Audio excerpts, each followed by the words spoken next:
Studio અરવા production લાવે છે ગુજરાતી સિનેમાની સૌથી મોટી suspended murder mystery black birthday ફિલ્મનું ટ્રેલર લોન્ચ. ગુજરાતી સિનેમામાં નવો વળાંક લાવવા માટે સ્ટુડિયો અરવા પ્રોડક્શન પ્રસ્તુત ફિલ્મ બ્લેક બર્થડેનું દમદાર ટ્રેલર આજે અમદાવાદ ખાતે આયોજિત એક પ્રેસ કોન્ફરન્સમાં લોન્ચ કરવામાં આવ્યું હતું.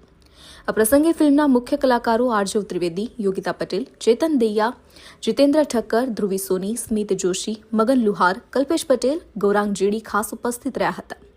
આ હાઈ વોલ્ટેજ થ્રિલર ડ્રામાનું દિગ્દર્શન બ્રિજેશ બોધ અને શાહિદ અલી દ્વારા કરવામાં આવ્યું છે, જ્યારે સાહિલ પટેલ અને વિશાલ પ્રજાપતિએ આ ફિલ્મને પ્રોડ્યુસ કરી છે. ઉલ્લેખનીય છે કે ફિલ્મ 13 ફેબ્રુઆરી 2026ના રોજ રિલીઝ થઈ રહી છે. ટ્રેલર લોન્ચ દરમિયાન ફિલ્મના નિર્માતા અને દિગ્દર્શકોએ જણાવ્યું હતું કે બ્લેક બર્થડે એક એવી રહસ્યમયની વાર્તા છે જે દર્શકોને અંત સુધી જકડી રાખશે. ફિલ્મમાં આરજવ ત્રિવેદી અને ચેતન દૈયા જેવા સક્ષમ કલાકારોની જુગલબંધી જોવા મળશે, જે ગુજરાતી સિનેમામાં સસ્પેન્સના એક નવા સ્તરની પ્રતીતિ કરાવશે. સ્ટુડિયો અરવા પ્રોડક્શનના બેનર હેઠળ બનેલી આ ફિલ્મ માત્ર મનોરંજન જ નહીં, પરંતુ એક તદ્દન અલગ પ્રકારનો સિનેમેટિક અનુભવ પૂરો પાડવા માટે તૈયાર છે. ફેબ્રુઆરી અમારી ફિલ્મ આવી રહી છે બ્લેક બર્થડે, અને ખૂબ સુંદર ફિલ્મ છે.